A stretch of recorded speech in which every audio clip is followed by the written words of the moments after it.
Secretary Pompeo, on behalf of National Television Rupavahini and its viewers, I would like to thank you for providing this great opportunity for us, and it's a great pleasure and honor for us to have this very important dialogue with you, sir. It's wonderful to be with you. It's been great to be in Colombo. I've had a great visit so far. Secretary Pompeo, now your visit in Sri Lanka made headlines in many ways. First, it's taking place just before the US presidential elections. Then there was a statement made by a State Department official on Sri Lanka. So there were many speculated definitions for this visit. So what's your definition for this visit? So I've traveled to this region many times. It's an important region for the United States. We value democratic friendships all across the world. I'd hoped to get here sooner, had it previously scheduled and had to cancel. But I'm glad that I was able to come here today, and I have not been disappointed. My meeting with President Rajapaksa, my meeting with the foreign minister were all fantastic. You can see that there is a shared vision between the people of Sri Lanka and the people of the United States, one that wants free trade and fair trade, one that wants free and open Indian Ocean and throughout the Indo-Pacific, one that wants to work with democracies to make life better for our families. Those are the kind of things that the United States loves to show up and work on alongside our good partners. And I'm very confident that today furthered that objective. You mentioned about the Trump administration's policy for free and open Indo-Pacific region with vital economic benefits.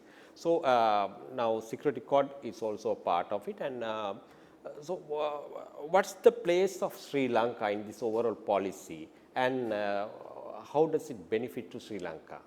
So Sri Lanka sits astride an important shipping lane, for one. It also has great capacity for export of agricultural products, of apparel products.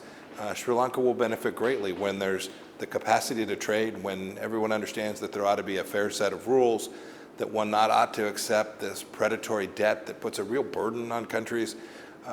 This runs counter to how the United States thinks about a free and open Indo-Pacific. So whether I've been traveling in Japan or South Korea, I'll head on to Indonesia and Maldives from here today. Each of those places understands that the best interests of their people are working alongside democratic governments that really want to live their lives in a way that improves the lives of their family. These are the kind of things that Sri Lanka can work alongside not only India and Japan and South Korea, but the United States as well. We'll deliver good outcomes for the people of Sri Lanka. And MCC and security agreements, another hot topic here.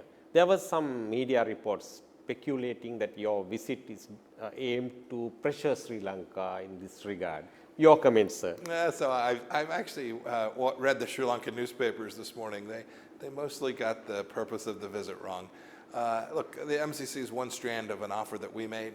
If the Sri Lankan people want that, great. If they choose to go another path, that's certainly fine. There are so many important things that we can work on together to make this partnership important, and for each of our two countries to be an important part of this region which delivers on these democratic visions that we share so closely. You had discussions with Sri Lankan leaders. What are the options to expand existing long-standing bilateral relations, especially in this pandemic era that caused a heap of economic problems? No, it's very real.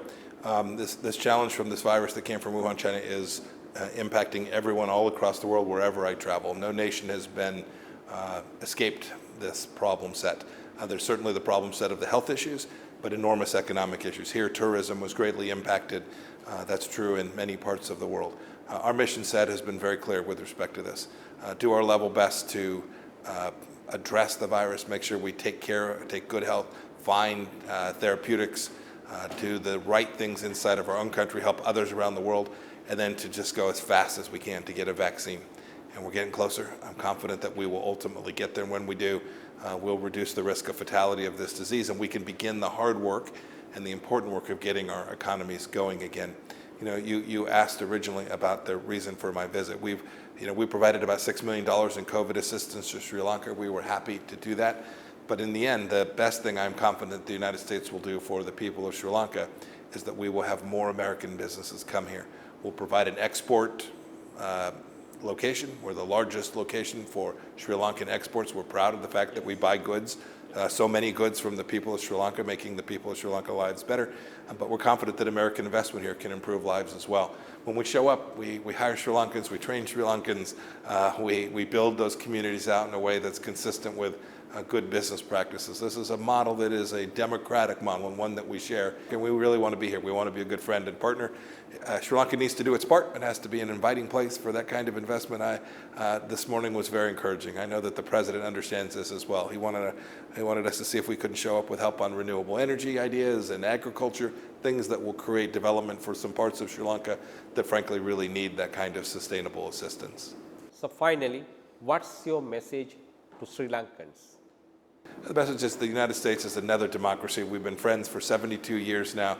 I expect we'll continue to be, and we want to be a good part of making life better for the Sri Lankan people.